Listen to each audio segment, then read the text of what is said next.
Oke, kita sambung lagi kelanjutan dari novel Player Will Return After 10,000 Years. Entah bagaimana, tepat setelah Kang Wu mengeluarkan aura iblisnya, seluruh permukaan pertempuran berubah drastis. Yang awalnya mereka berada di atas dataran, kini telah menjadi daerah pegunungan. Tidak hanya Anton, bahkan para iblis terkejut dengan fenomena tersebut. Memang Anton pernah mendapatkan informasi jika seseorang bertarung melawan player tingkat dunia, maka seolah-olah dataran akan berubah. Tapi itu hanyalah kiasan. Apa yang ada di hadapannya benar-benar terjadi seperti cerita yang dirumorkan. Tapi walau begitu ia masih berubah tenang dan menganggap jika yang berubah hanyalah medan pertempuran, tidaklah kekuatannya. Lalu ia pun memerintahkan para iblis yang masih terdiam, "Apa yang kalian lakukan? Bukankah kalian berkata ingin melawan manusia? Hancurkan dia!" Dan tanpa ragu-ragu para iblis pun bergerak cepat ke arah Kang Wu, berusaha untuk membantainya.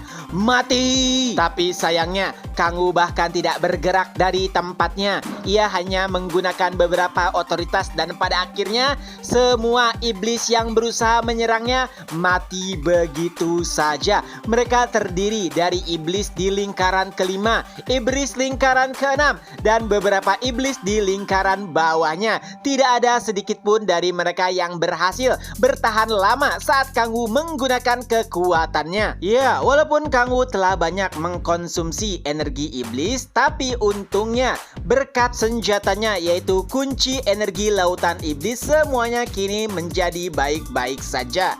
Bahkan Kang Wu menjadi lebih gila lagi tepat setelah membantai kurang lebih setengah dari jumlah iblis yang dipanggil oleh Anton. Perlahan medan pertempuran kembali berubah seperti diselimuti oleh api hitam. Ya, pemandangan tersebut nampak sangat familiar bagi para iblis.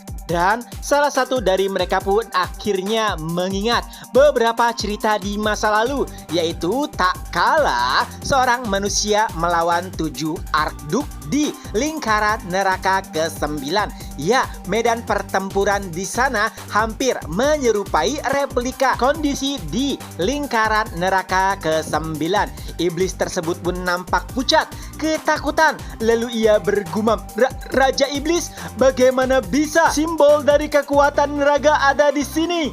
Ya, tidak ada lagi yang bisa ia lakukan tak kalah mengetahui siapakah yang menjadi lawannya. Dan setelahnya, saat Kang Wu menggunakan senjatanya, seluruh iblis yang ada di sana pun musnah begitu saja tanpa melakukan perlawanan yang berarti. Kini yang tersisa hanyalah Anton. Ia nampak sangat ketakutan. Artefak di tangannya telah terbakar dan beberapa anggota tubuhnya juga terluka parah karena sangat ketakutan. Ia pun berusaha untuk lari, tapi tentu saja Kang Wu tidak membiarkan hal tersebut.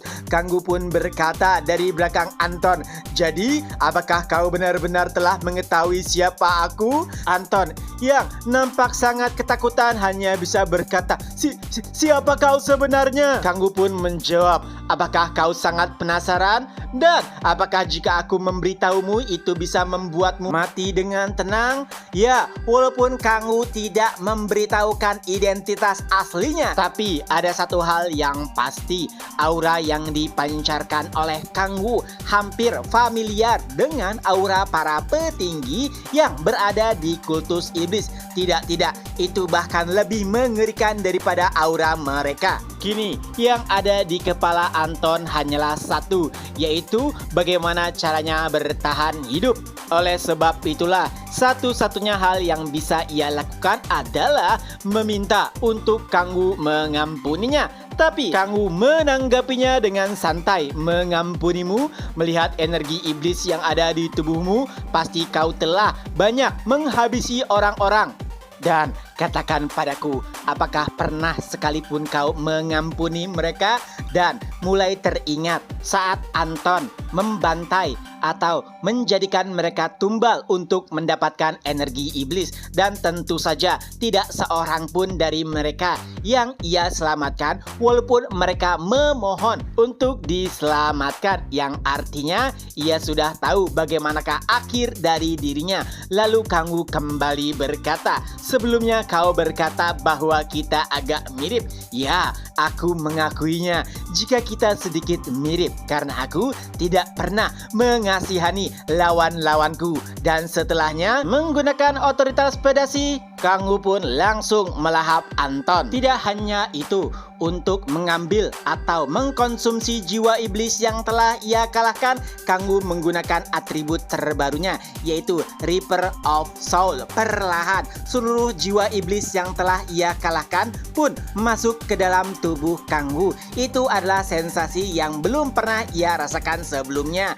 Ya, walaupun para iblis tersebut tidaklah kuat, tapi sensasi tersebut sangatlah menyegarkan. Dan setelah seluruh jiwa iblis diserap, terdapat sebuah notifikasi. Selamat, Anda telah berhasil menggunakan Reaper of Soul dan kualitas jiwa Anda telah meningkat. Tidak hanya itu, ada juga notifikasi yang mengatakan bahwa kamu telah mendapatkan petunjuk untuk memenuhi syarat pertama dari jiwa iblis. Dan Kang Wu pun mulai membaca secara seksama status Windows-nya. Di sana dijelaskan bahwa langkah kedua untuk menjadi dewa iblis. Langkah pertama, tingkatkan kualitas jiwa Anda, belum terpenuhi. Adapun langkah kedua masih berupa tanda tanya. Ya, Kang Wu tidak mempedulikan langkah kedua karena ia yakin perlahan informasi tersebut akan dibuka. Tapi yang lebih mengejutkan adalah bahwa energi iblisnya naik 4 poin. Itu adalah hal yang mengejutkan. Dan kali ini status energi iblisnya berubah menjadi 120. Tapi ia juga menjadi sedikit kecewa karena status energi 120 hampir sama dengan status energi iblis sebelumnya saat ia menggunakan mantel peringkat legendaris. Ya, perlu diketahui saat status energi iblis Kang Wu mencapai 110 atau 115, senjata ataupun aksesoris peringkat legendaris sama sekali tidak bisa ia gunakan kembali. Ya, walaupun agak mengecewakan, tapi setidaknya ia mendapatkan beberapa peningkatan. Dan Kang Wu pun kembali teringat terkait notifikasi sebelumnya, yaitu status atau jiwa iblis Anda telah meningkat. Lalu Kang Wu pun mulai merasakan apakah efek dari penambahan kualitas jiwa iblisnya. Tapi sayangnya setelah beberapa saat ia seperti tidak merasakan perubahan apapun. Hingga pada akhirnya saat Kang Wu mengecek lebih dalam, akhirnya ia pun sadar bahwa segel dari 10.000 inti iblis mulai melemah. Dan ternyata itulah dampak ataupun efek dari menambahnya kualitas jiwa iblis Kang Wu. Dan chapter pun berakhir. Nah, itulah kelanjutan dari novel Player Who Return After 10,000 Years. Semoga terhibur. Ketemu lagi di next video. Bye-bye.